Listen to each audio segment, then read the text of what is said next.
Woo! We cut this tree down, and now it's the most dangerous fishing spot in America. We cut down this massive tree, and it fell into the pond. So naturally, we turned it into a redneck diving board, maybe a new fishing technique. Watch us bounce fish and nearly wipe out in the most ridiculous way possible. Welcome to Pond Stars, where fishing meets chaos.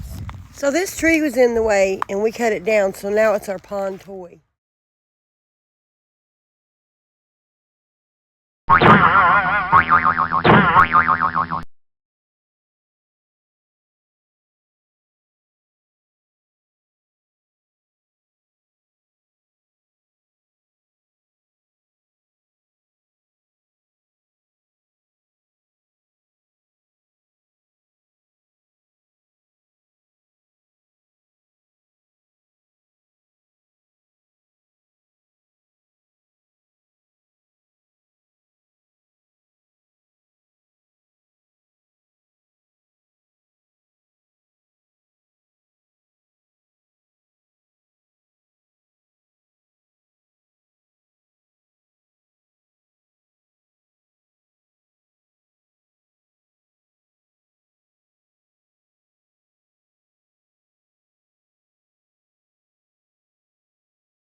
This lake tried to kill me. Okay, so I was almost kidnapped by a fish, and no, I hadn't been drinking yet. It all started right here at this lake, which now I believe is haunted, or possessed, or run by a gang of overly aggressive bass. So me and Nate were like, let's go fish a real lake for once, like classy people, instead of our usual haunted bathtub of a pond back home. And this lake, it looked peaceful. It looked serene. It looked like the cover of a bass boat magazine, but that was all a trap. We got our poles, we got set up, I cast out like a pro, straight into a tree, off to a strong start. Then suddenly my bobber starts bouncing like it owes someone money. I reel in, and then bam, a hook into a fish the size of a toddler with trust issues. This thing flies out of the water, hits me in the knee, and slaps Nate in the neck. He starts screaming, but not like a man, like a goat getting abducted by aliens. I try to hold on, but the fish starts dragging me.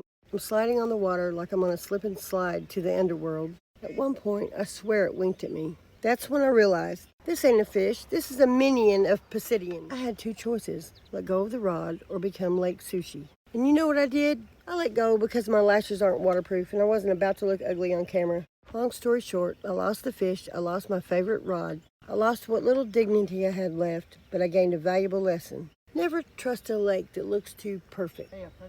Y'all be safe out there, and if a fish ever makes eye contact with you, run. What's the wildest thing that's ever happened to you while fishing? Bonus points if it involves goats. You ever hear a story so ridiculous that you swear it couldn't be true? Grab your snacks and prepare to never look at fishing boots the same way again. It started just like any other day beside this pond. Nate and I rolled out of bed smelling like bug spray and bad decisions. Grabbed the rods, a can of Vienna sausages, and a bag of off-brand gummy worms that I swore would have been the best bait ever. Spoiler, they weren't. We sat up right here by this log, Darla rooting around like a truffle pig, and I cast out with confidence like I was queen of Bass Pro Shops. Then bam, rod bends like it owes rent money. I start reeling like my life depends on it. I'm thinking I got a monster catfish on the line. Nate's yelling, don't lose it, like I'm in the final round of the Bassmaster tournament. Both sweating, Darla's barking, my heart's pounding. Out of the water comes a boot. But not just any boot, no. This one was old, muddy, crusty. The kind of boot that's seen some stuff. I go to toss it back, and Nate says, what's that inside of it? So I look inside of it. It's serious. A toe looking straight up at me like it was giving me a rating on my casting form. We both froze, and then we realized it was just one of those super realistic Halloween toes. Rubbery, pink, and slightly chewed by time and turtles. Been playing prank wars around here last fall. It was part of their swamp monster starter kit. That prank finally paid off on me. It's the story of how I caught the world's first certified size 10 tow boot. Wish you didn't eat it. Think If If you ever catch something weird while fishing, just remember, not every bite is a bass, and not every toe is human. She will always be okay. She has to be. For herself. She falls and she breaks, but she always puts herself back.